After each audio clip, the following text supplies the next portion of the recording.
Okay, inshallah. Can everybody hear me? I'm on so many platforms. Yes, we hear you. Okay, you got me in there. Okay, and when I do the class,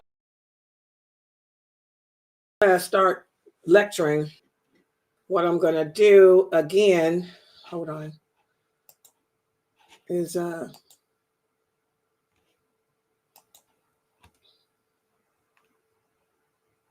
yeah, okay. I'm going to share the Zoom room to,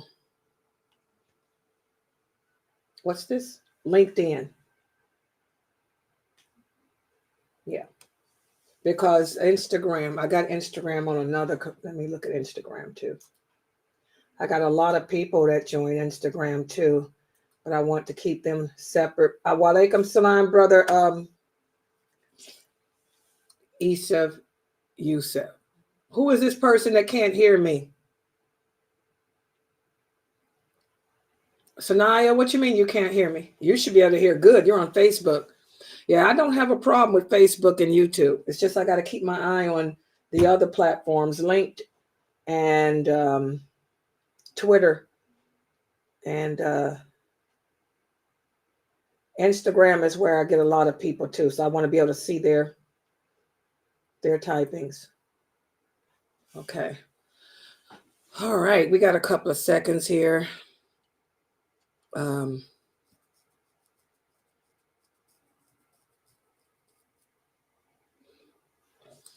I need a secretary. I need a secretary.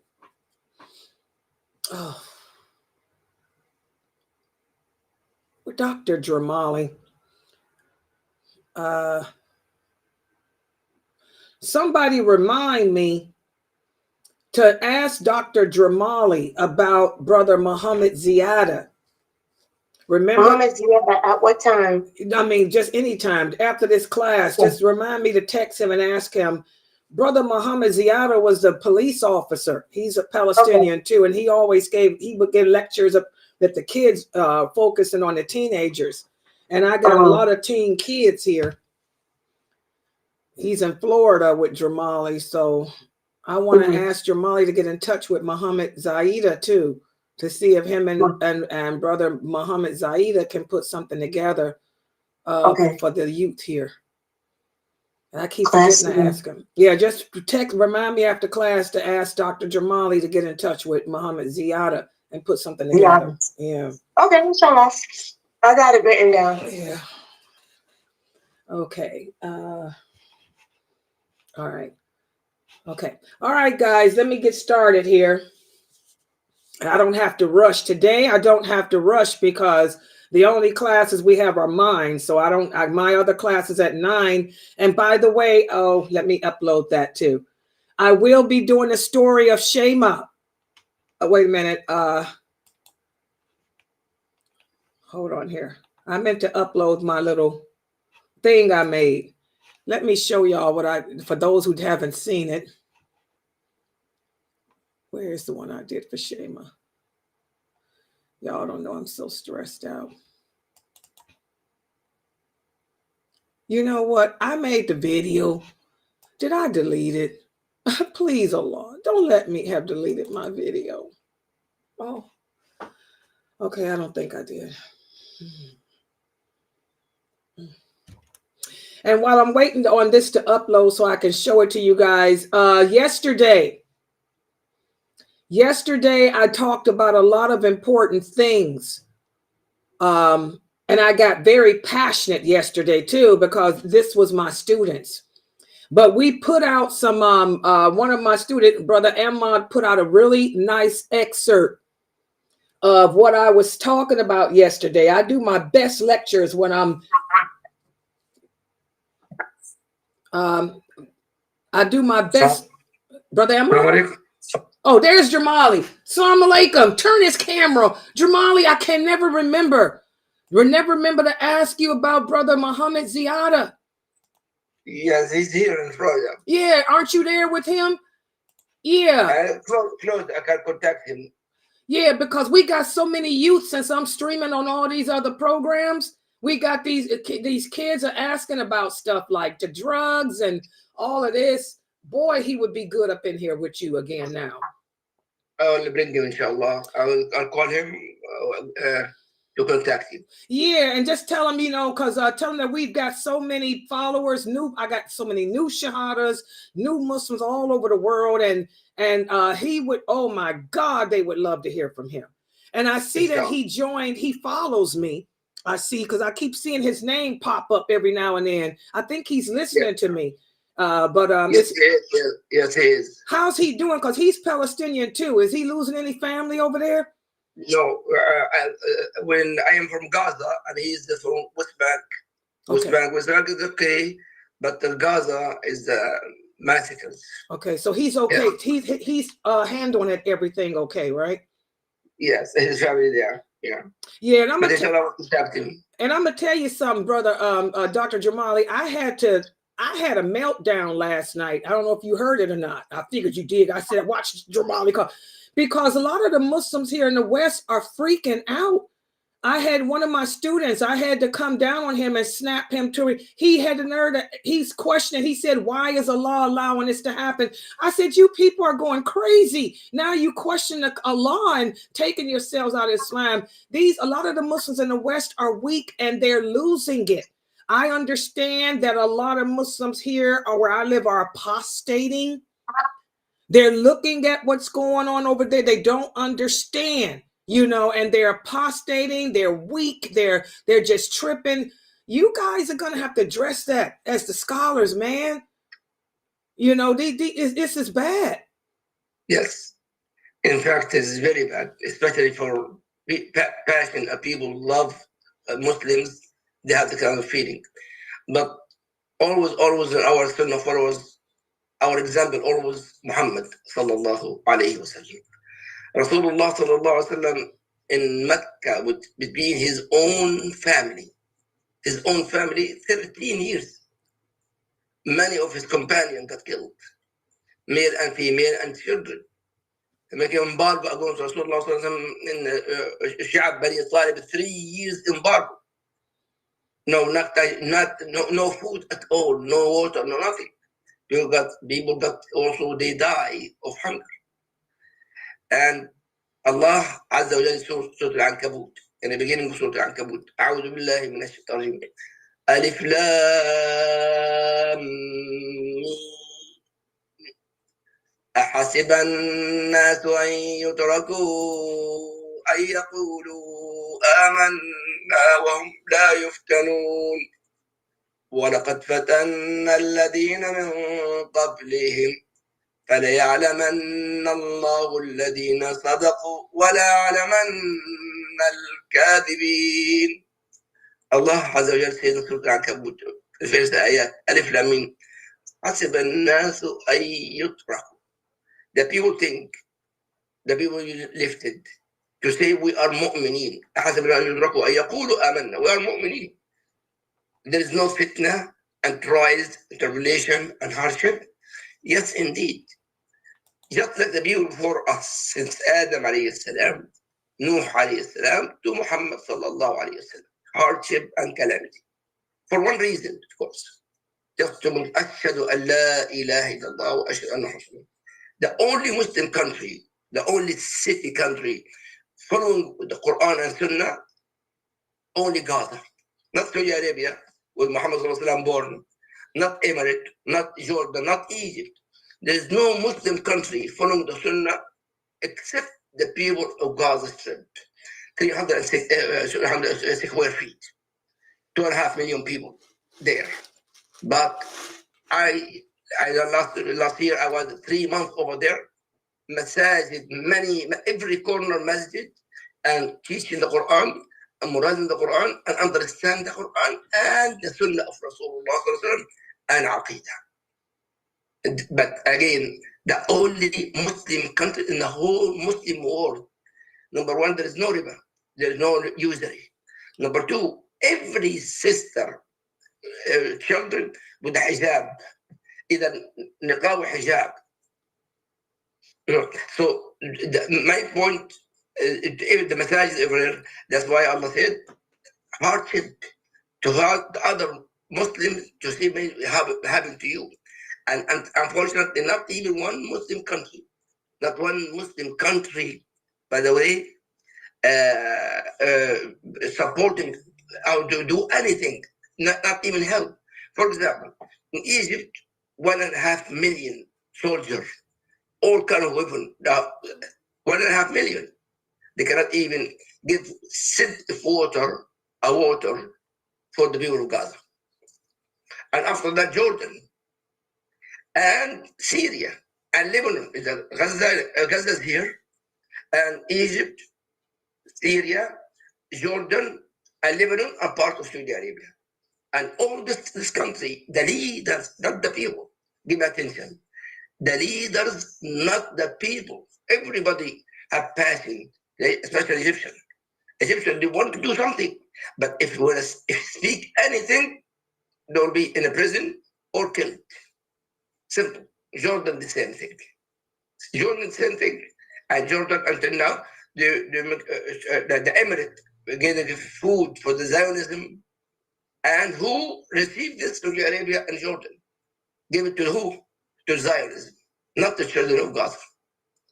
My point, in summary, of course, brother and sister, there's hardship and calamity always in every Muslim country, especially if you hold the Islam very strong. Hadith al-Rasul in Sahih Bukhari and Muslim. قال, he said, صلى الله عليه وسلم, القابض على دينه كالقابض على جمر من نار.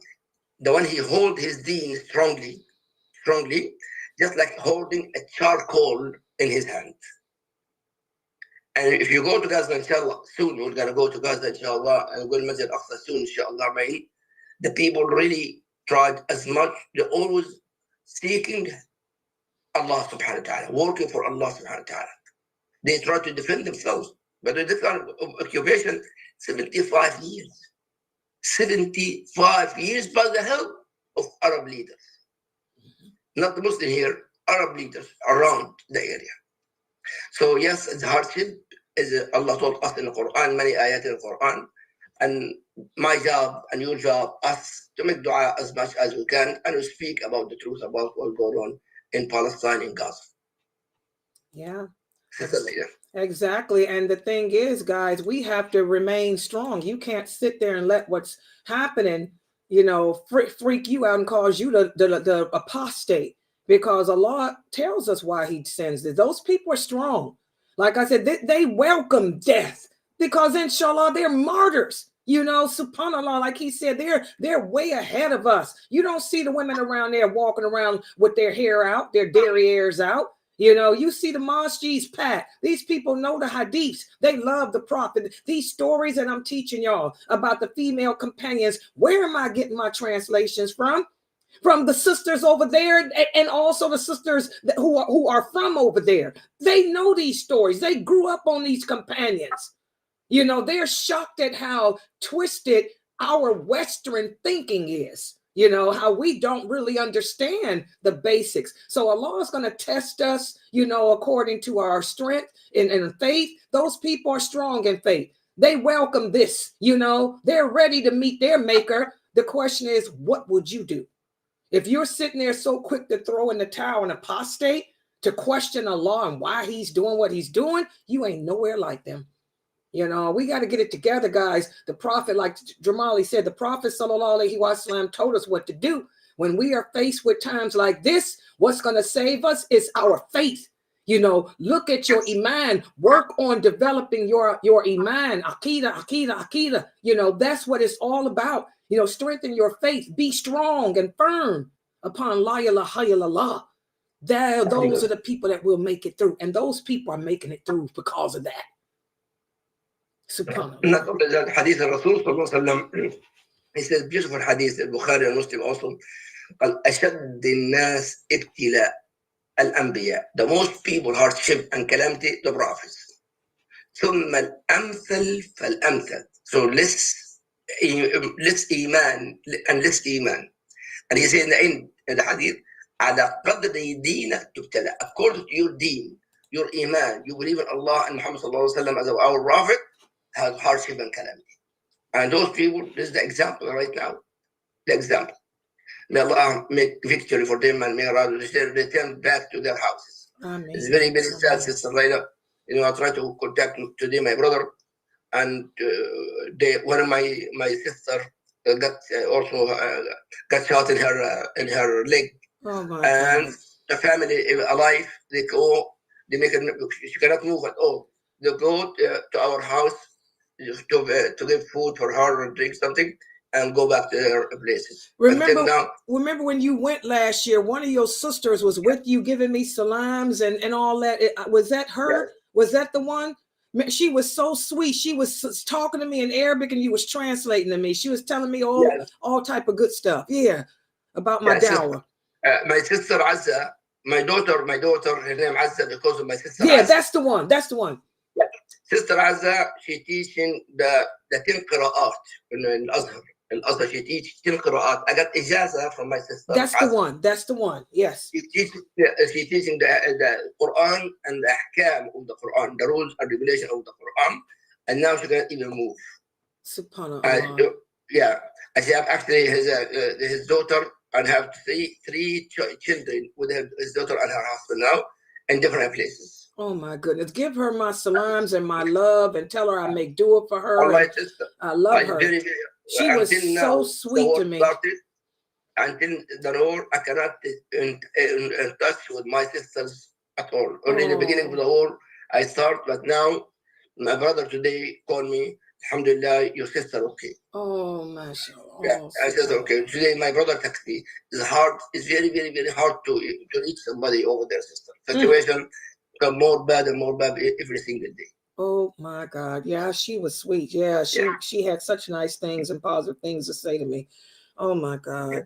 May Allah make it easy. But these people are strong, guys. They're not like us over here all weak. Yes, they are. I see this in 3 months. I stay with them. I see how much they are children. Sister, imagine, sister. In every salah, the masjid full, most likely children and youth. Most likely. That's so, you make me so happy. The masjid always full. Yes. Fajr al-Isha especially. Fajr al-Isha, the masjid full. Every salah. Plus, there's no electricity. There's in my time, only 2 hours in every day or 3 hours sometimes a day of electricity. And after that, but still you go to the masjid and pray and go back. I remember that. I remember you took videos of that. Yes. Yeah. Subhanallah. Yeah, I sent you some video from there, yeah. So subhanallah.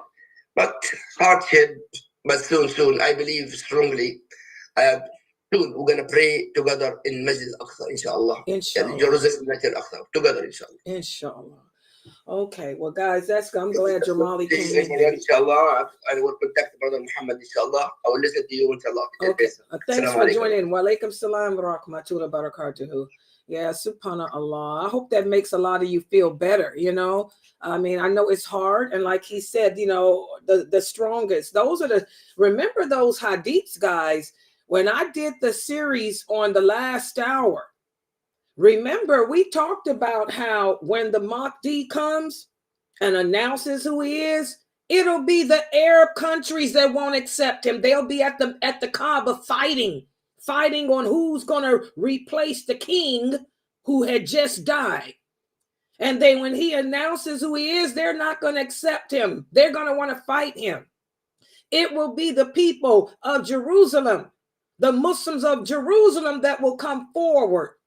To give and the people of, what's it called again, that country? The Jerusalem will be leading the people of Uzbekistan. They'll be the ones to come and support and give the first to give their allegiance to the Mahdi. So those Muslims right there, that part of the world, they've always been the strongest in their iman. That's why so many calamities and trials have hit that part of the world. Okay? The Prophet told us those will always be the strongest in Iman. He told us the weakest will be where he's from. He said the weakest amongst my nation will be the ones that come from my country, who speak my language. They'll give in to the life of this world and its riches. But those people there will always be strongest in their Iman. So that's why I'm telling y'all, you weak Muslims in the West freaking out. question a law and all this nonsense. Those people don't need that from you. You know, they're not suffering like y'all think. I mean, they're suffering as far as losing homes and stuff. But all that's doing is making their iman stronger and stronger and stronger. And each day they wake up saying, maybe this is the day. Maybe this is the day I join my Lord and get to look upon the face of my prophet, sallallahu alaihi wasallam. Because like he said, they practice the sunnah. The Prophet Muhammad said that part, that one little part, will always be the ones that try to uphold the sunnah. They're not into that fatwa. They're not into the my sheikh, my sheikh, my sheikh. They're into these companions. That's where I'm getting my translations from and my information from. Subhanallah, women from there. Subhanallah. You know, get it together, Western Muslims. Get a grip. You guys are too busy fighting over nonsense. Today, I logged in right before class. I just logged in and, you know, to check the videos and check, you know, the website stuff, the stats. We still on stupidity. I got a bunch of good comments. MashaAllah. May Allah bless. And I want to thank everybody for the wonderful feedback I am getting for the first time. I've been giving dawah on the internet since 1986. I've been giving dawah as a person since I was 12 years old, but I've been doing it on the internet since 1986. And I've always had negative comments because I was the only person in the 80s and 90s, one of the few people teaching Quran wa Sunnah. Okay, so of course nobody wanted to meet that. This woman's crazy. She talking about some companions. She talking about, instead of talking about what the madhab say. So I've always met opposition.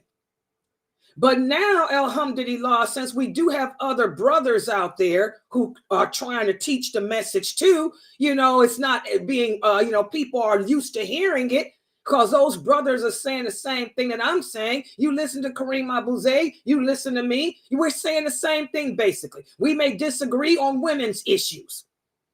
We're going to always disagree on women's issues.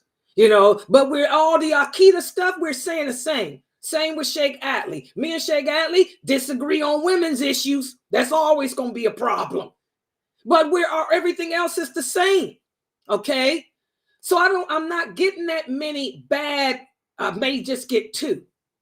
Maybe 2 bad comments a week. Out of 50 good reviews, I get just 2 bad. That's good. Well, today I got a stupid one. Some brother who listened to my lectures yesterday, he said, oh, he posted, this is supposedly a famous brother. I'm not going to mention his name. He's a famous brother in the United Kingdom. And I got a problem with United Kingdom people anyway. But anyway, famous brother in United Kingdom, he put a comment. He said, oh, mashallah, good lecture. You had me in tears, sister. But here we go. Can you please cover your face? We still on that dumb stuff. Western Muslims are still tripping on dumb stuff like cover your face. There's enough men that you don't have to show what does a man have to do with me showing my face? First of all, we done been down that road. You can't prove to me, no, the prophet's wives didn't cover their faces. So who do you think you talking to? You ain't talking to some 20-year-old convert, revert, whatever you want to call them, who don't know they deen. If you don't have anything good to say, what did the prophet say? Be quiet. And that's the point I'm trying to get out to my students. If you can't back up what you say with Quran and authentic hadith, shut it up. Because you're going to make people like me angry. Because I know my deen. You know, but this is what I'm saying. That's how weak we are. We're weak in the West. We want to tear each other down over stuff that ain't true, like cover your face. Like take off the colors when ain't none of that stuff in Islam. Those Muslims over there in Gaza, they ain't into that. They already know the lawful and the unlawful. They know how they can dress. Like Dramali say, some wear niqab, some don't. That's a choice. That ain't nothing to do with the religion. But they all got their women parts covered. You don't see them walking around showing their derrieres. They all got on abayas, overgarments. And they wear kimars like me, covering their chests. But we're still stuck on stupid in the West. You know, we got a long way to go as Muslims, and we ask why Allah. We should never ask why Allah does anything that can invalidate your shahada. But we fail to understand why Allah does what he does. He does what he does because he can. And he's so merciful. Allah is so merciful that he told us why, and he ain't even gotta explain. Allah doesn't owe any of us an explanation, but he's told us why he sends hardships. He told us why he sends war. He explained it. He said, I send war for several reasons. Number one, I send war to cleanse the earth of bad, corrupt people. Number two, I send war so you can differentiate who the true believers are from the mere hypocrites. And number three, I send war as a means of purifying the believers of their sins and giving them a chance to earn my pleasure. So Allah doesn't even have to explain to us why he does anything. But if you would educate yourselves, instead of you Muslims sitting on YouTube, fighting and arguing and trying to tear each other down, making up stuff that ain't true about the religion, trying to find something bad with a woman's dower. You brothers need to get off of that face stuff. You ain't got no problem smiling and grinning in the face of them kafir women. But you want to try to oppress a Muslim woman, you got the wrong sister here. Nobody puts baby in the corner. Nobody oppresses lailanasheeba. I ain't allowing it. I come from the stock of those companions. My DNA goes all the way back to that. And I ain't the one. Okay? Learn your deen, Muslims. Learn it correctly. And then practice it. Practice it the way those companions did. Like those people in Gaza have been doing. Okay? And pray to Allah that you got the strength and resilience that those people in Gaza have. So when Allah send that test here, because it's going to come here. Sit on your throne. It's going to hit the West soon enough. Let's see if you can get off your YouTube channel and handle your calamity with half the resilience that those people have without taking off your hijab, shaving your beard, and adapting the hip-hop style of life. And by the way, that's what we're going to be speaking about today. That's a good introduction. And by the way, guys, I did post up the pages. Today, we're going to be continuing with chapter 8 of the book, Diluting Wala Walbara, okay, by Sheikh Karim Abu Zaid. That's what we're going to be speaking about today. I love how he takes this chapter. This whole chapter 8 focuses in on how to uphold Wala Walbara in a non-Muslim environment. Okay? Nobody says that it's haram to live in a non-Muslim country. But what is haram is for us to trade our principles or replace our principles and concepts with those of the non-Muslims. And that's what many of you have done and are still doing, even my students. I'm addressing my Zoom room students. Many of you have compromised your Islamic values, your Islamic principles, since you've been here in the West. And you've adapted the Western ideology, the Western way of thinking, the Western way of dressing, of behaving. And that's why when you come upon a woman like lailanasheeba, you can't handle it. You're not used to seeing a woman like this. But the way I am and the way I speak is how they speak in Gaza. The way I am and how I speak is how the women in any part of this world who truly believe La ilaha illallah Muhammadur Rasulullah speak, and how we roll. We strong. Okay? At least we put up a good exterior publicly. And again, let me stress this. Nowhere does Islam say that women are to be invisible. I'm teaching you guys about the Prophet, sallallahu alaihi wasallam. My cousin Mukhtar's teaching it. We're teaching about these companions. The women were not invisible. The women played a role in establishing Islam and paving the way. They were right there behind the men and with the men on the battlefield, in the homes, and all of that. Okay? So if you're not used to seeing women be strong, and sometimes stronger than men, and that's your problem. I can't help that. There's a lot of women like me, but they are just scattered around the world. A lot of them are right there in Gaza. Okay? You should meet my sister-in-law. My sister-in-law is from Gaza. She's strong. Okay? All right. She's strong. Kind of scary. All right, so we'll be beginning with page 349.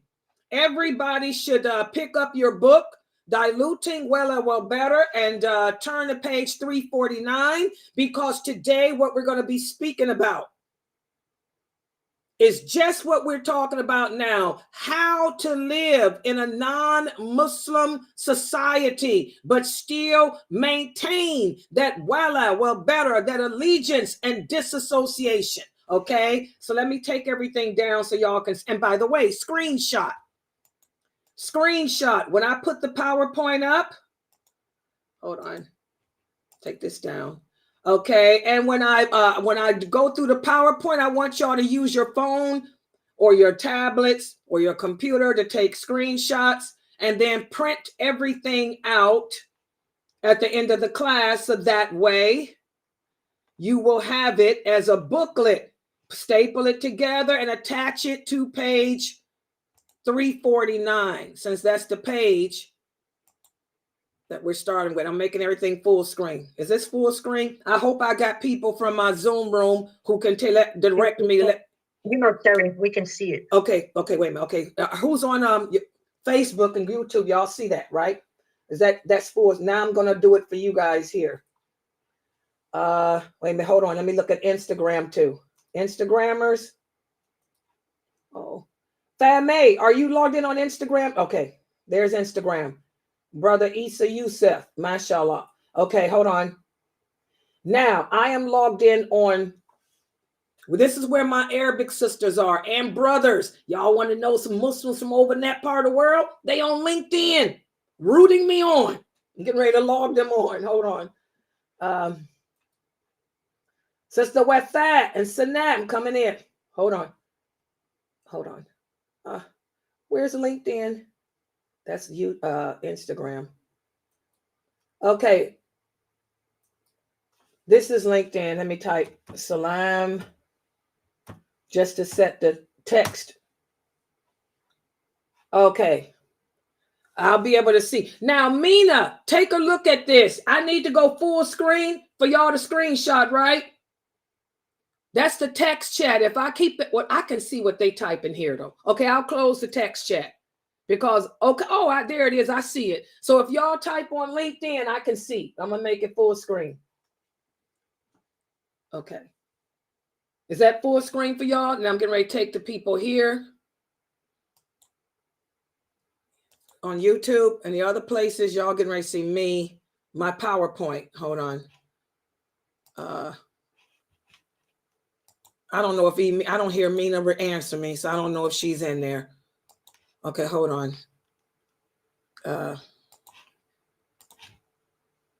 This is okay. This is the PowerPoint.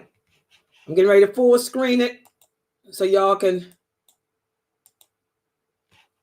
Okay, and let me flip this. Bam, and let me do this. Boom.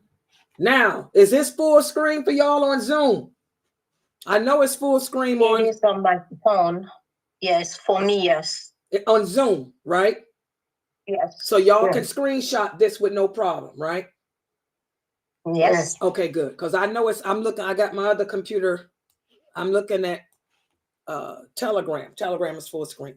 Okay, so this is what we're going to be speaking about. Everybody should be able to see my screen. I want y'all to take a screenshot of this. This is page 1 for today. This is pages 349 through 351 of the book, Diluting El Wala Was Better.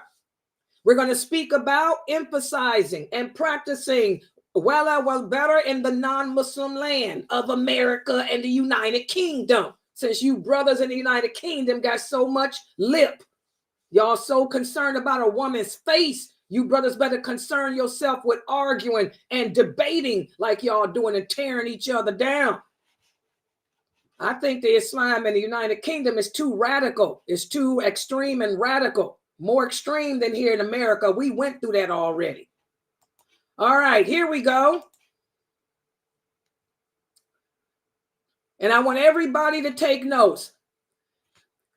We're allowed to live in a non-Muslim country, but living in a non-Muslim country means that we have to uphold certain ethics of Islam.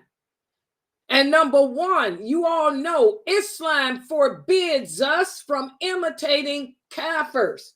But unfortunately, since we Muslims today are so uneducated because we don't know the hadiths, we're too busy learning fatwa. We're too busy learning scholarly opinions.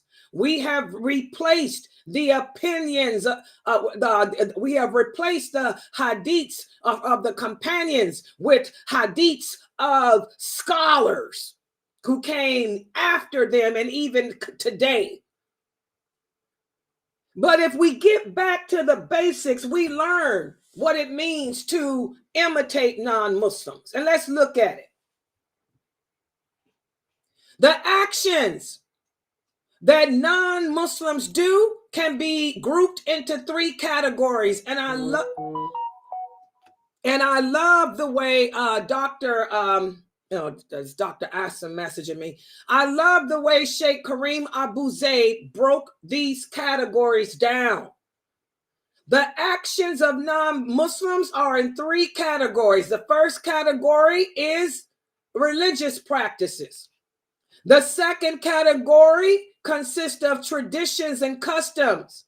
And the third category of non-believers' actions are their professions, their skills. We as Muslims are forbidden. I repeat, we are forbidden. I repeat, we are forbidden from emulating the non-Muslims in regards to their religious practices. And we are forbidden from imitating them in regards to their customs, their culture, and traditions. But it's okay to emulate them in regards to how to be a doctor, how to be a nurse, how to write, how to read. That's different. But when it comes to their actions of worship, when it comes to the non-Muslim culture, we cannot imitate them. And that's why dreadlocks are haram. Because dreadlocks is the Rastafarian culture. Rastafarians are kafirs. They're non-Muslims. They make look at why their history. They allow their hair to grow in dreads. Dread means fear. They allow their hair to grow without combing it, without oiling it, without washing it, to allow it to knot up, to scare their enemies away. That's why it's called scare locks, dreadlocks. We can't adapt that culture. Plus, that culture and that custom goes against Islamic belief, because Islam teaches us that cleanliness is closer to godliness. Islam teaches us that Allah is beautiful. He does not hate it. He does not like anything that's ugly. Dreadlocks are dirty. Dreadlocks are unattractive. They're ugly. So they totally contradict our morality, our belief. Plus, the Prophet Muhammad, sallallahu alaihi wasallam, told us, he said, anyone who has hair on their hair must comb it, oil it, brush it, wash it, clean it on a regular basis. You can't do that with dreads. Okay? So that's an example. We are forbidden to imitate the non-Muslims in their religious practices and also in their traditions and cultural customs. And that also includes the way they dress. I use this picture here. Y'all see this picture? I want to break it down to you weak Muslims in the West. You won't find a kid or a young lady in Gaza dressed like this. The women in Gaza don't dress this way. Jamali will tell you. I know, because I got pictures of of them when he went there. They wear abayas. This woman is dressed like a kafir. Look, she's got a little shirt on. There's her derriere, which is tight fitting. The sleeves are tight fitting. Just because she threw a khimar on doesn't make it lawful. This is not the lawful way for a Muslim woman to dress. But if you drive through the streets of America, this is what you see. You drive through the streets of United Kingdom and other Western countries, Australia, this is what you see. This is imitating non-Muslims. We don't imitate them in their customs, their dress, their appearance. And we also don't imitate them by wearing their religious emblems. Can you guys believe? I have a Muslim sister here in one of our groups that I am in on Facebook. She converted to Islam a year ago. Y'all remember me telling her last Ramadan?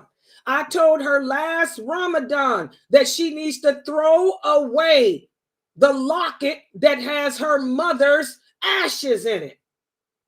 This is shirk. Her mother is dead, but she still keeps ashes of her mother in a locket and she wears it around her neck because she said it makes her feel close to her mother. This is shirk. We can't do that. That's what the Christians do. That's what the Kafirs do. That's not what we do. Islam teaches us, the Prophet teaches us that we have to accept the qadr of Allah. That's why we're only allowed to mourn the death of a person 3 days other than your husband, because Allah wants you to accept his decree and keep it moving. You're walking around with ashes of your mother in a locket. You're never going to accept the fact that she's gone. See what happens when we imitate them. Remember, the Prophet sallallahu alaihi wasallam said, whoever imitates a people who is not of us, then you are one of them. And that's what I see in the West. I can drive along the streets of USA, Canada, United Kingdom, Australia, anywhere in the West. And I see a lot of Muslims who have no identity. Instead of having the identity of the Muslim, they have the identity of the non-believers. It's the Nicki Minaj show. It's the Jay-Z culture. It's the hip-hop show. Okay? And we sit around wondering, asking why Allah does what he does. Are you people crazy? So take a screenshot of this page. And any of you Muslim women listening to me who are dressed like this woman here, or any of your daughters shouldn't be dressed this way either. You better fear Allah and put an abaya on. An abaya is an overgarment that doesn't show the shape of your body. Okay? As Muslims, we have to understand and accept the importance of preserving our identity and not deviating away from the principles of Islam.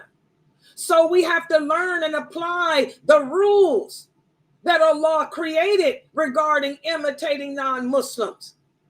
So that way, nowadays when you see women who are dressed like her in that picture I had, you think she's okay. But you see a woman like me or a woman with a niqab on, we're crazy. And then some of you are the real extreme. You think that unless a woman covers her face and wears ugly clothing, she's not the norm. We have to find the middle course. And the only way we're going to find the middle course in Islam is by learning it with the understanding of the companions. That's what's important. Having the understanding of the companions, not the understanding of Imam Malik, not the understanding of Imam Shafi, not the understanding of Imam Hanafi. It has to be the understanding of those original companions. Why? Because Allah says in the Quran that they are the best of this nation and no one understands the deen better than them. So you brothers have to stop reading fatwas from your sheikh and instead find a true scholar who can teach you the hadiths, who can teach you the companions' view. What did the companions say about covering the face? If you learned the hadiths, you would learn that none of the companions said a woman has to cover her face except Ibn Masud. Ibn Masud was the only companion that said a woman has to cover her face. All the others, including the wives of the Prophet, including Ibn Abbas, Ibn Umar, Abu Bakr, Umar, they all said covering the face is not an obligation. But see, you brothers don't get that because all you know is your sheikh. So when you see a woman that's practicing the sunnah, you want to make me out to be a woman of zina. How dare you call me a woman of zina? How dare you call the believing women a woman of zina because I don't cover my face? You got to give up your deeds. If you got any good deeds, brother, they coming to me because I'll never forgive anybody for slandering me. I don't want nothing but your deeds if you got any. Okay? We have to learn this religion. Learn it with the understanding of the companions, not the understanding of an imam or a sheikh. Okay? That's how we preserve our identity, because no one understood the true identity of the Muslim like those companions did. So, when it comes to living amongst the non-Muslims, we have to be careful how we interact with them. We have to be careful not to assimilate them and take on their beliefs, take on their actions, take on their dress, take on their ideologies. But I see it happening. It's happened already. For example, look at this.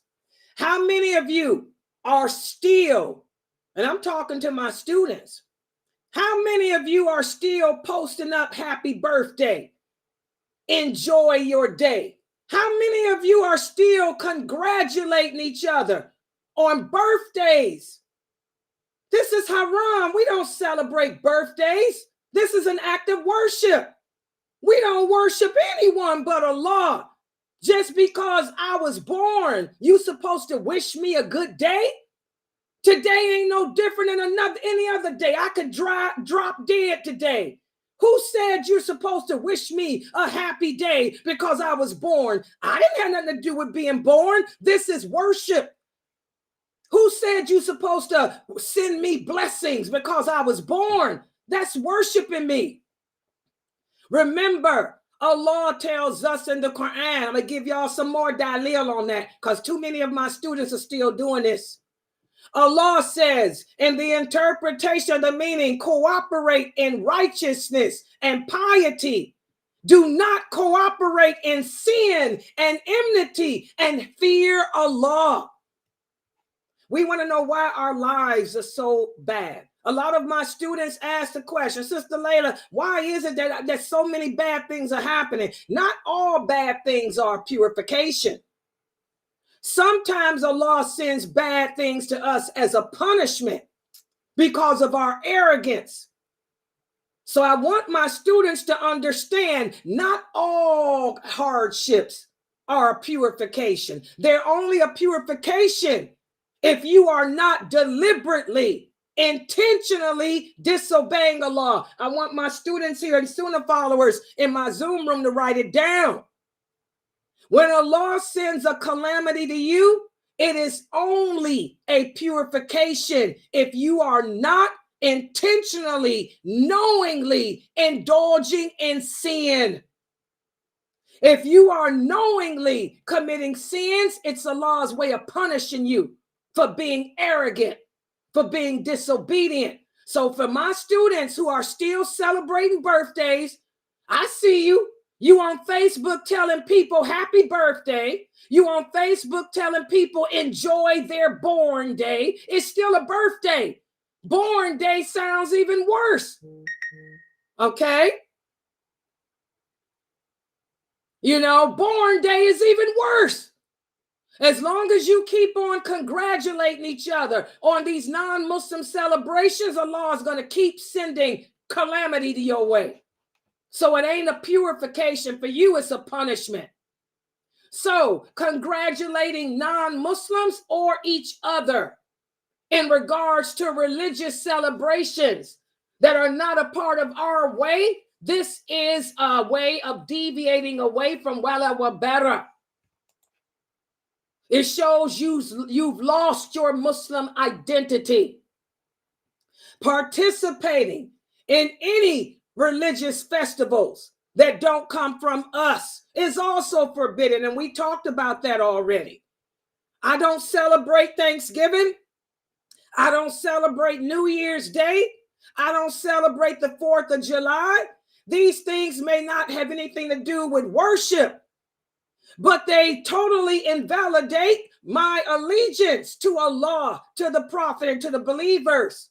By me taking part in these non-Muslim holidays, it's showing that, I am tortured and tainted in my belief. My allegiance is not where it should be. We're supposed to disassociate from that type of thing with the non-Muslims. Our holidays are only the Eid al-Adha and the Eid al-Fitr. That's it. I don't participate in no non-Muslim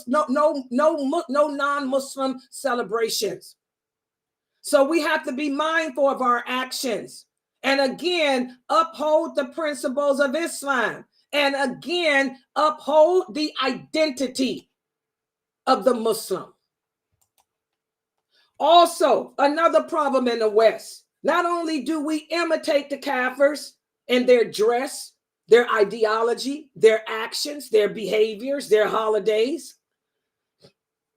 but many of us blindly obey them too.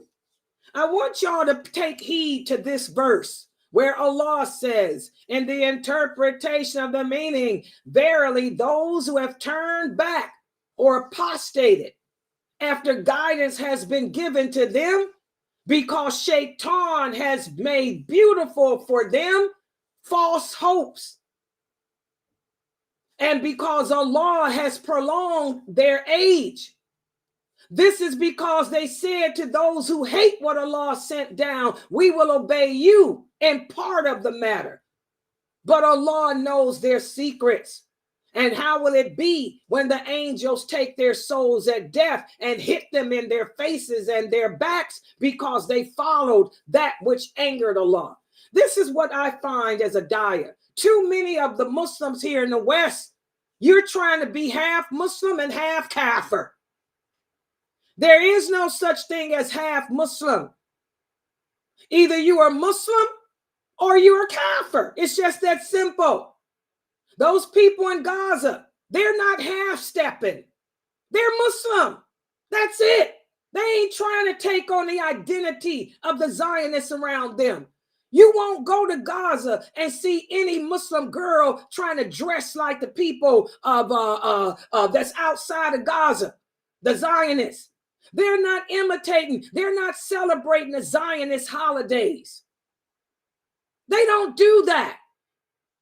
You're not going to find Christmas trees and Santa Claus, in Gaza, like you see in the Emirates, like you see in Egypt, and even parts of Saudi Arabia. You ain't going to walk through Gaza and see them decorating jack-o'-lanterns and dressing up like witches, like they do in all these other Muslim lands. Okay? Their identity is intact. Their identity will always be intact in that part of the earth. Okay? But we blindly follow the non-Muslims and obey them. Okay? So again, as Muslims, anything that contradicts our Islamic beliefs, anything that contradicts our Islamic morality, we're supposed to disagree with it and disassociate with it. I'll give y'all an example. Voting in elections. I've been telling y'all, the Prophet Muhammad sallallahu alaihi wasallam said a kafir can never be a ruler, a guardian over a Muslim. America has always been a Zionist country. I know. I have a degree in history here. That's what that whole 4th of July independence was. The settlers broke off from England because England was, number one, a monarchy, and number two, it was a Christian country. The early settlers didn't want that. They didn't want to be governed by a monarchy, and they did not want to be governed by a religion. So they broke off from England and they formed their own constitution. And in the American Constitution, I know because I'm a paralegal and had to learn that there's a separation between state and religion. A separation. That's Zionism. George Washington was a Mason. Thomas Jefferson were Masons. What is Mason? Masons are Zionists. They're against religious rule. They're against monarchy. They believe in a democracy where they vote without religion interfering. So I've been telling you Muslims ever since I've been given dawah that you ain't got no business voting in no American elections for no president, because all American presidents are Zionists, except for maybe two. I think Clinton, he was true sex, drugs, and rock and roll. He wasn't Zionist. And I don't think Kennedy was a Zionist. I think that's why they killed Kennedy, because Kennedy was not about Zionism. But America is a country based on Zionism. So what are you voting for? There is no president in America that's going to represent Muslims. They hate us. And when you voted for Obama, what did he do? He's the one that sent all them weapons over there to Israel. This stuff was in the making. And you ignorant Western Muslims helped fuel it. Why? Because you've taken on the ideology of the non-Muslims. You voted for Obama because he was black. Y'all, that racial stuff. Your allegiance was to the black man when it should have been to a Muslim, not to no person because they black. Okay? So, again, that verse, Allah warns against turning away from our faith after guidance has been made clear to us. Because whenever we turn away from our belief after guidance has been made clear, this is a sign of hypocrisy. It's a sign of disbelief. And a lot of the Muslims here in the West, our hearts are filled with hypocrisy. Our hearts are still filled with disbelief. This is how Shaitan deceives us. He beautifies and gives us false hopes, false inspirations, so we can transgress the limits of Allah. He does like what's happening today. He's causing too many of you Muslims who are weak to look at those dead pictures. That's why I'm telling y'all, first of all, to the scholars out there and the daya out there, stop posting up pictures of dead babies and dead Muslims. First of all, this is against Islam. The Prophet admonished the companions. He admonished Bilal. He said, do not drag these people through the battlefield. Let them see they're falling and looking like that. Cover those bodies up. Keep those women and children away from that. He said, let them remember they're fallen dead. The best of them in a good way. Don't have their last memory of them be of their fingers and body parts gone. So you Muslim men, and women, stop posting up pictures of dead people on your Facebook pages, because it's breaking, it's destroying the Muslim nation, because most Muslims are weak. Y'all know that.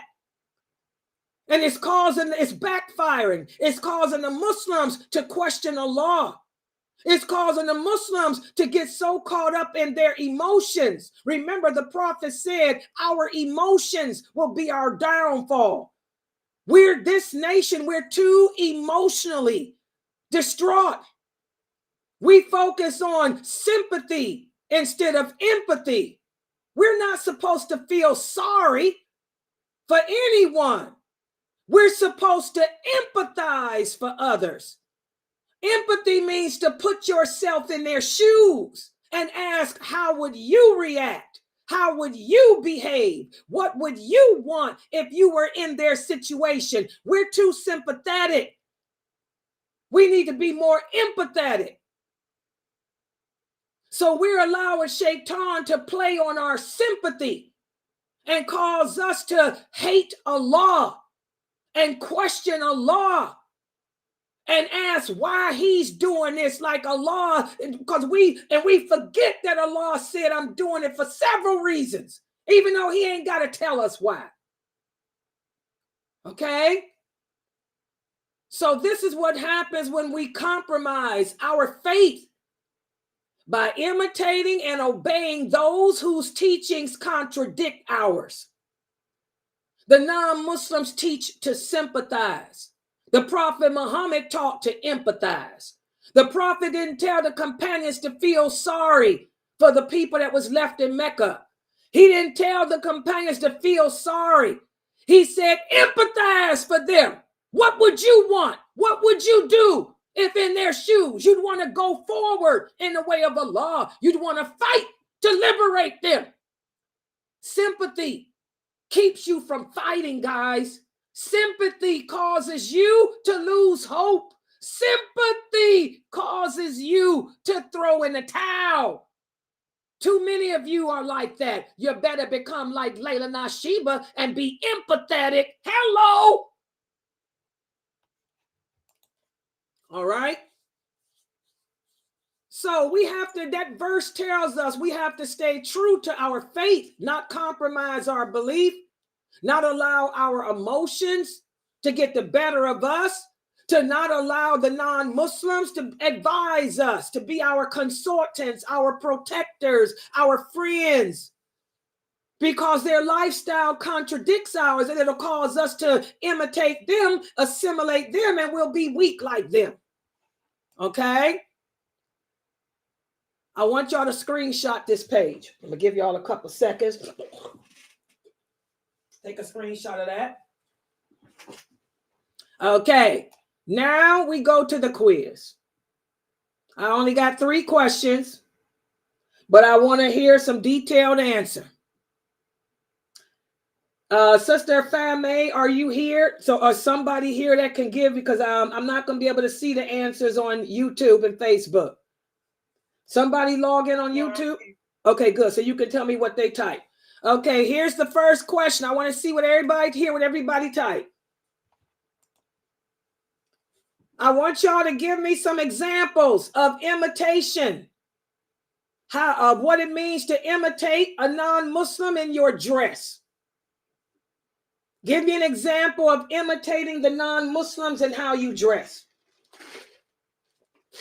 And don't use the example I gave.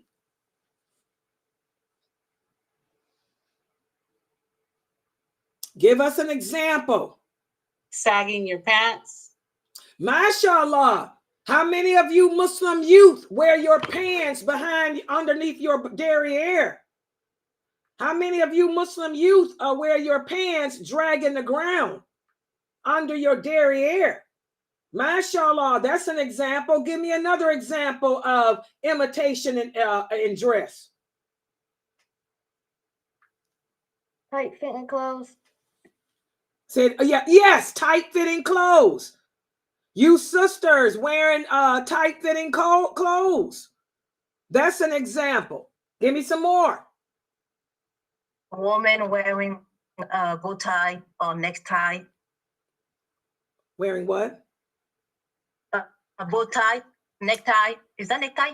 Okay, that's imitating what? Is that that's imitating a man? Okay, but I want imitating of a non-Muslim. Give me some more stuff to that non-Muslim dress. Go ahead. People on YouTube don't have no answers. People on Facebook. Clothing. See-through clothing. See-through clothing. You sisters wearing that see-through stuff. That's imitating the non-Muslims. That's haram. What else?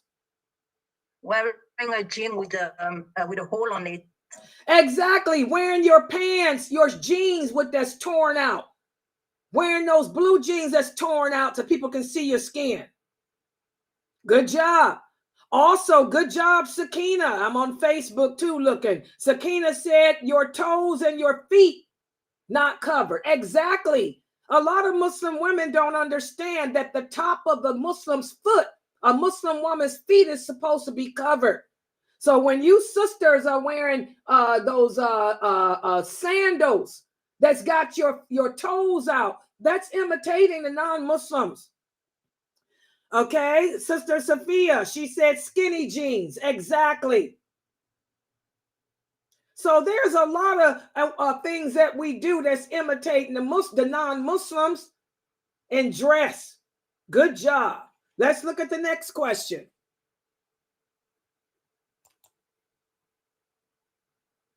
What about this? Is it lawful for Muslims to celebrate Kwanzaa? Why or why not? I saw a lot of you doing this. How many of y'all celebrated Kwanzaa?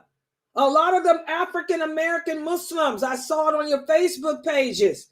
You celebrated Kwanzaa. Is this lawful?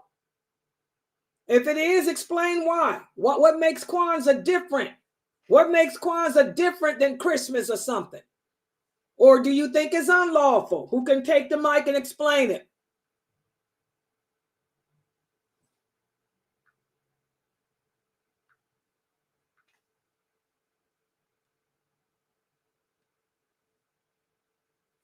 Come on, guys, get on that microphone. This is the easiest question of all. Is it lawful for Muslims to celebrate Kwanzaa? Why or why not? Go ahead.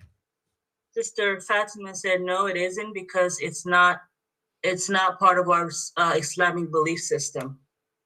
You guys agree with her answer?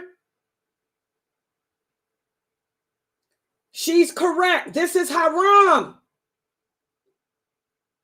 It contradicts what? What does it what about our belief system does it contradict? Who can tell me? Every Muslim on this planet should know this. This is Islam 101. This is basic Tawheed. Why come I can't do Kwanzaa? One race. What is it? Your allegiance. Exactly. This contradicts our allegiance. We don't have allegiance to slavery. We don't have allegiance to the Africans that came here from slavery. We don't have allegiance to that crap.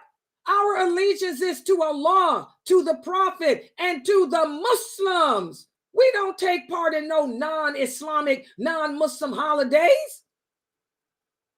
That's not our culture. Our culture is Islam, not black slavery. Y'all understand that? Kwanzaa was something that they made up to counter Christmas for the black people, to commemorate slavery and all that. I'm sorry. We don't commemorate nothing but Allah. No one but Allah. That's it. We don't even commemorate the Prophet Muhammad. We don't even commemorate the Prophet Muhammad sallallahu alaihi wasallam. We only commemorate Allah. Are you people crazy? All you African-American Muslims in America with this Kwanzaa, y'all need to fear Allah. Y'all better get back to the basics of Islam. Y'all better stop all that life of this world drama and learn your deen. You better start coming to my classes. You sisters, most of my followers are men.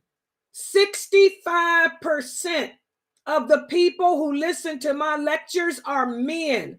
You women are too arrogant. Number one, you jealous. You allow your jealousy of another woman to prevent you from learning. And number two, you're too arrogant. You think, oh, she's a woman. I don't like the idea of another woman telling me anything. Well, you need to get over that arrogance and learn from this female here, because I can teach you things that the brothers y'all listen to can't teach y'all. Because I'm going to teach y'all the truth. Well, them brothers are going to water down Islam. They only going to give you half the story because they want you to lick pus and they want you to prostrate to them when that ain't what we do. So you better learn from this woman, okay? And I'm going to keep it real. My loud voice, this is the voice that the female companions had. This is how Aisha spoke. This is how Salama spoke. This is how Allah commands us to speak as women. Don't you dare soften your voice, Layla, publicly. Sheikh Morsi will tell me in a heartbeat. He said, I better not ever hear you sounding like them other women. You better keep that voice strong. You better keep that voice where it can shake the heart like Allah commands. You better not ever succumb to what the people say. That's what Sheikh Morsi tells me. That's what Allah says. Okay? So you sisters need to start listening and learning from Layla. Okay? And stop all that Kwanzaa. And stop all that happy birthday crap. Y'all understand that? Kwanzaa is haram, haram, haram. It's just as bad as Christmas, because it's showing allegiance to something other than what Allah and the Prophet says. SubhanAllah, people. This is Islam 101. I learned this stuff, boy. Oh, God. May Allah bless Sheikh Karadari.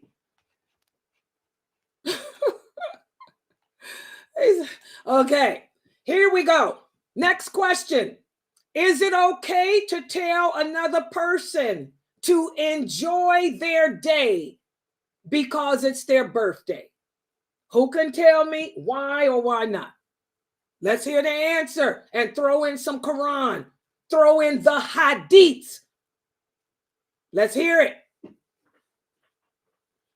Who can answer? My students better get on that mic. Dr. Jamali, they should all know how to answer this question, but they can't. The people in Gaza can. You don't see the people in Gaza doing this stuff. Come on, Muslims. Is it okay to tell another Muslim to enjoy their day because it's their birthday. It's my birthday. It's my birthday. Ha, ha, ha, ha. Enjoy my day. Why or why not? Come on, 50 centers. I got a bunch of 50 centers in here. 50 centers. I make a joke out of anything, but Yes, it's okay. that's one of the babies. Yes. Okay. Sorry. No, that's not, that's wrong, baby. We don't celebrate birthdays. He tried. That shows his mom must be doing it. Whose baby was that? Was that Sully? He's my child. He's my child. Okay. Now, since he said it, that means his mom is doing it. Mom, get on the mic. That's not me. That's not me at all. Okay, well, let's hear. No, it's not good to tell another person it's okay, because we're not worshiping them. We're not commemorating them. We're not eulogizing them. And that is against the beliefs of that our beliefs, our system of beliefs, our belief to not worship anyone except the law, and for that to be proven to be a worship of the law. So no, it is not good. It's like congratulating them and, saying that what they're practicing is okay. So we're against that. Totally. Yeah, and make sure y'all explain that to the kids. The kids don't know, because growing up here in America, that's what they do. Happy birthday, Sully. And teach your children how to respond. How did the Prophet Muhammad sallallahu alaihi wasallam tell us to respond to the greetings of the kafir? What are we supposed to say when the kafirs greet us with their greetings? What did the Prophet say it again? He said to say to you. Yes, just say the same to you. Just say the same to you.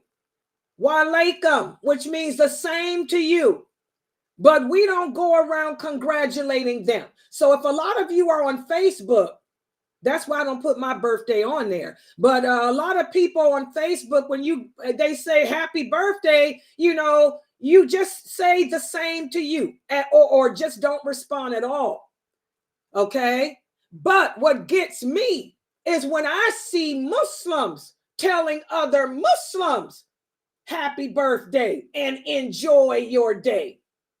I want to know, when that stuff comes to bite you when you in your grave, when those angels come to you in your grave and say, why was you wishing happy birthday, when you know this contradicts belief in Allah, because the only one worthy of worship is Allah. But telling everybody happy birthday, happy because they were born, happy born day, this is the day I was born, you were worshiping something other than Allah. And you heard Sister Layla talk about it. But because you hated Layla, because you couldn't take direction from another woman, because it's you sisters I see doing this. I don't see the brothers doing this. It's you sisters. And see, we women are arrogant. We don't like a woman telling us something. You ain't hurting me. You hurting yourself. And those angels are going to remind you when you in your grave. Layla used to tell y'all all the time that you shouldn't do it, but you allowed your jealousy of Layla, your arrogance to prevent you from listening. She gave you all the dalil, all the evidence, but you couldn't get past your feminine hatred and your feminine jealousy. That's another reason why it's going to be more women in hell. We're arrogant. We refuse to accept the truth from another woman. They didn't want to accept the truth from Aisha. Let me tell y'all about that. Remember when Islam spread throughout the Roman Empire, throughout Syria, okay, a lot of the Roman women converted to Islam, and they came to Medina with their men, their husbands, to learn from. Their husbands came to learn from the companions, from Ibn Abbas, Ibn Umar and them. And the women came to seek knowledge from Aisha, but they were so jealous. They would go and listen to Ibn Masud. Ibn Masud. And Ibn Masud was the companion that had all these strict ideas on women that Aisha had to correct, that Ibn Abbas had to correct, that Said al-Khudri had to correct, that Ibn Umar had to correct, okay? And Aisha would tell those women, why do y'all keep listening to him? She said, y'all keep going to Ibn Masud. Ibn Masud wants to put you women in the category of a dog and say that a woman breaks your prayer, when a woman does not break a man's prayer. She said, then y'all come running to me. She said, y'all should learn from me, not him, but you too arrogant to learn from me. You rather go listen to Ibn Masud and then come running back to me because you're too arrogant. You're too jealous. And that's when she told the women, my husband, the prophet, sallallahu alaihi wasallam, said one of the reasons why there'll be more women in hell is because you don't want to take from another woman. You will follow a man to the hellfire. You don't want to take from a woman who may know more and who may know more than him. She said, Ibn Masud can't tell you nothing about your rights as a woman that I can't tell you. She said, I know more than him on that. But the women wouldn't listen. And that's just how you women are today. You rather keep listening to these brothers because you're too jealous and arrogant to learn from Layla, who may know more than them, because I'm older than them, because I've studied from real scholars, because I memorized the hadith, and because I'm a woman too. You don't want to listen to me? Keep on listening to them brothers. Okay, and keep on telling people, enjoy their day. It's going to come and bite you when you in that grave. Okay? Last question. True or false? It is haram to imitate a person who is not a Muslim perform his job as a surgeon. Is this true or false?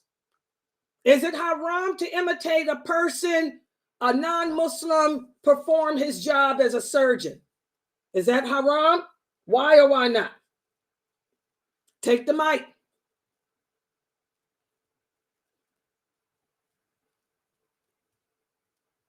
Take the mic. This is easy. And what answers do they have on Facebook? I can see people on Facebook and YouTube. What they got on YouTube, but I can't switch the computer. What they got on YouTube?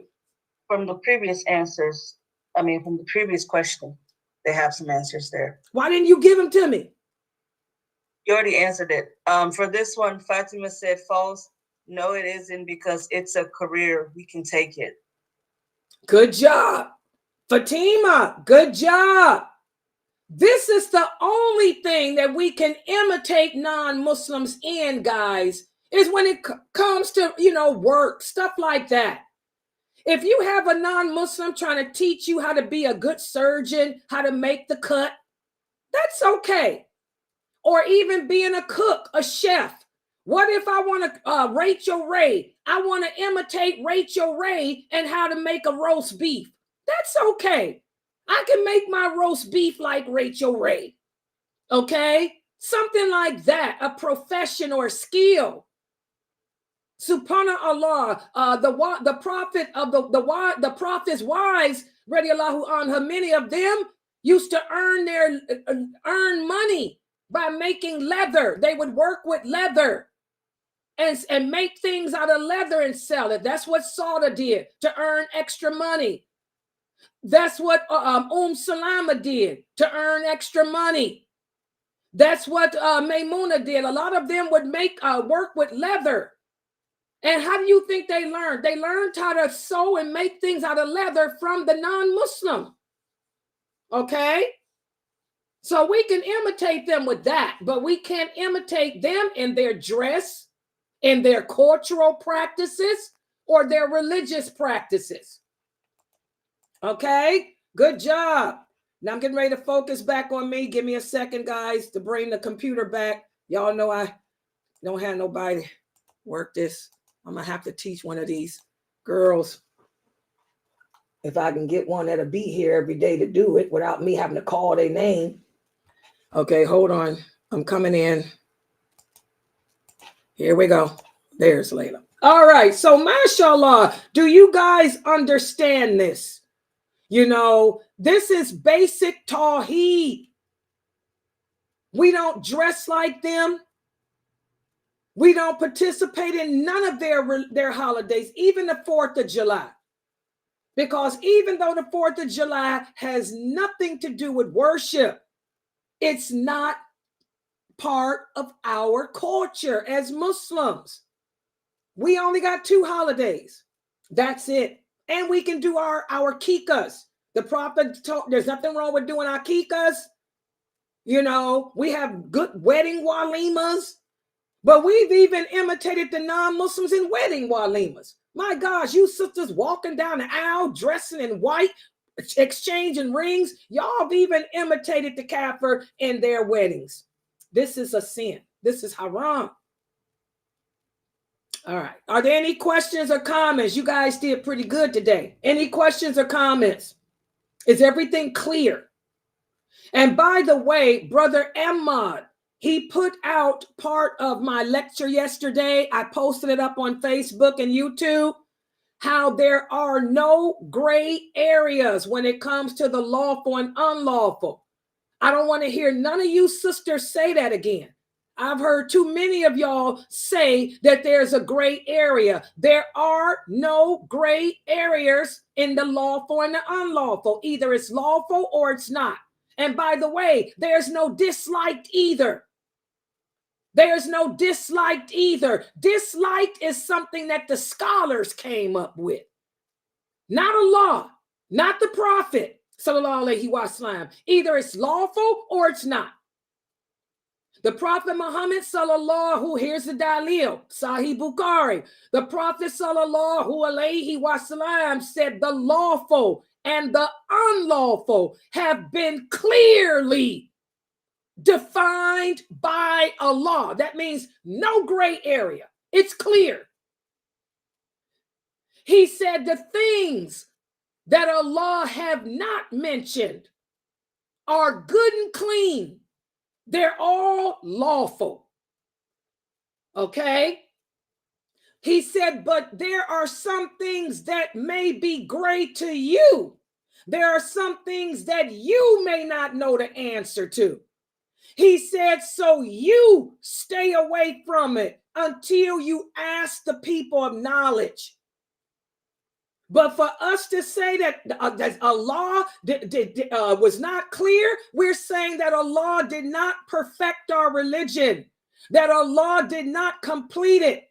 The Prophet said Allah does not forget anything. So don't ever, I don't want to hear none of my students ever make that statement again, that something is gray in regards to lawful. No, it ain't. Nothing. If Allah don't mention makeup, what does that mean? It means it's lawful.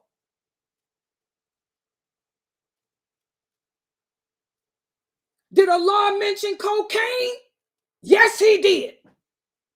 Did Allah mention heroin? Yes, he did. Did Allah mention meth? Yes, he did. Where's the dalil? That's why you got to learn them hadiths. Umar, may Allah be pleased with him. A man approached him. He said, oh, Umar, I came upon some people who take corn and they ferment it and then they drink it. Umar said, do they become intoxicant? Do they become intoxicated? Because Umar hadn't heard of this. Using corn. He didn't know that people could ferment corn and make alcohol out of it. The man said, yes, when you ferment corn, the man was from Syria. He said, when you ferment corn, it becomes intoxicating. And so there's people in Syria drinking it. They're getting drunk off of alcohol made out of corn. That's when Umar, radiallahu anhu, said, the Prophet, sallallahu alayhi wasallam, said, anything that befogs the brain is considered an intoxicant. It's the same as khamr, as alcohol. So it's haram, haram, haram. So there's your dalil on marijuana. There's your dalil on cocaine. There's your dalil on crack. Anything that befogs the brain. There's your dalil on opiates. If you are taking opiates for recreational reasons, it's haram because it befogs the brain. So don't ever say that Allah forgot something, that Allah didn't make the lawful and unlawful clear, because it is. It's just that you guys have to learn the deen. Remember, the Prophet sallallahu alaihi wasallam said the scholars are the inheritors of the prophets. And when they die, their knowledge goes with them. The scholars are dying like crazy. We've lost so many true scholars of hadith. So many true scholars have died since 2000. So we're stuck with men who call themselves their students. But their students are twisted, many of them. They don't have the knowledge that their scholars had because their scholars memorized the hadiths when they were children. And their students just learned what their scholars said. So their students are going around quoting my sheikh, my sheikh, my sheikh, instead of quoting what the Prophet said, what the companion said. That's where we are today. The hadiths are becoming abandoned. The Prophet sallallahu alaihi wasallam said one of the signs of the last hour, Islam will become strange. The Sunnah will become strange and abandoned. It'll be replaced with fatwa. People will issue Islamic verdicts that go against what Allah said, that go against what I said because they don't know my hadiths, my Sunnah, and they deviate away from my companions. That's where we are. So I don't want to hear none of you as my students ever make that comment. Ain't nothing great. It's just that you don't know something. Okay? And then you ask the right people. Islam is based on two sources, not Imam Shafi, not Imam Malik, not Ibn Taymiyyah. May Allah bless them all. Islam is based on two sources. The Prophet said the book of Allah and my Sunnah. That's it. Can't nobody make anything lawful or unlawful but Allah. Can't nobody change it. Give me a question, I can answer it. And if I can't, I can call somebody that can, who's a real scholar, who ain't gonna tell you what no Imam Sheikh said. They're going to take it right back to that hadith of those companions and the Prophet. If something ain't clear, my students, this is for you. If something ain't clear to you, don't ever ask what an Imam said. Don't ever ask what a Sheikh said. You ask the people to give you the opinion of the companions. And I'm talking Aisha, Ibn Abbas, Ibn Umar, those original companions that me and Mukhtar are teaching. Because Allah says nobody understands this deen better than they after the Prophet. Sallallahu alaihi wasallam. So if the person can't give you an answer from Aisha or Ibn Abbas or Abu Bakr, Umar, Sa'id al-Khudri, Az-Zubair, Zainab, Atiyah, if they can't give you an answer from them originals, then you say thank you and walk away. Y'all understand that? And go ask somebody who can give you the answer. Y'all got it. We've come too far here at Sunnah Followers for y'all to play dumb in your old age. Seriously. All right. Okay. Any questions or comments? That's my speech for today.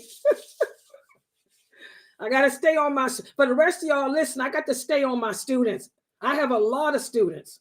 And I sometimes I got to shake them up. Like Sheikh Morsi say, Layla, you get in there and shake their hearts, shake them up, slap them back on track.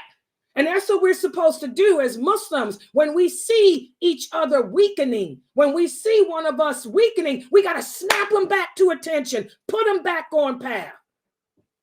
That's what the daya has to do. We have to use our voice. I have the gift of communication.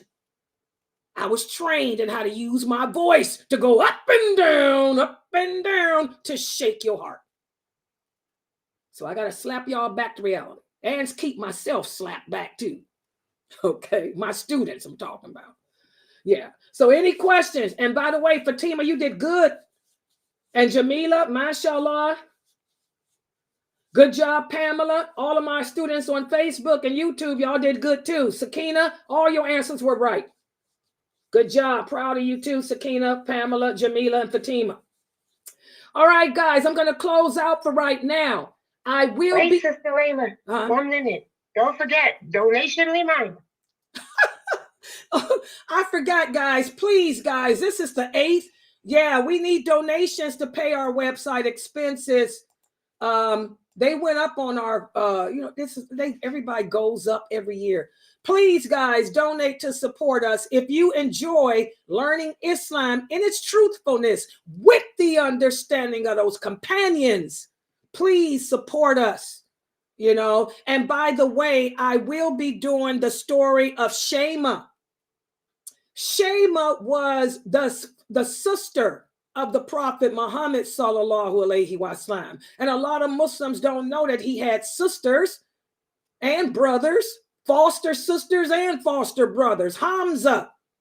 How many of you knew that Hamza was not only the uncle of the Prophet, but he was also his brother because they were both suckled by Tamima. Also, Abu Salama. He was also the brother of the Prophet through suckling. Okay, well, he had a sister named Shema. I'm going to do her story today. And here's an excerpt of what to expect. Let me play it.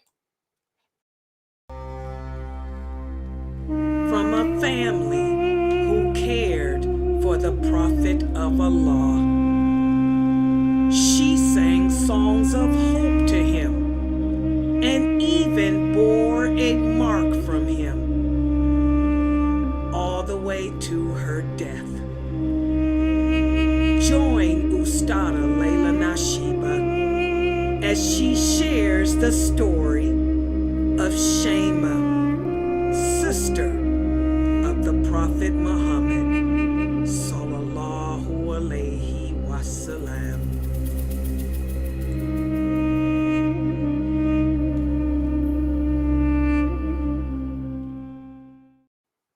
Yeah, you guys are going to like her story because, he hadn't, she was an old woman.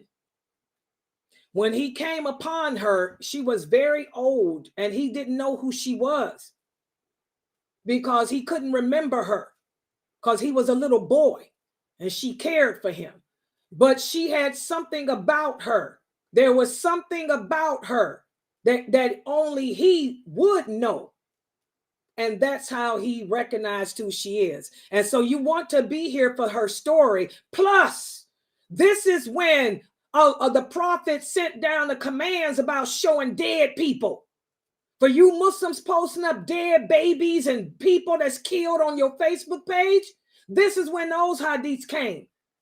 Because he said, you don't expose the people that way. You don't show people at their worst, dead like that. Okay, people too weak for that. Ain't nothing pleasant and beautiful about death.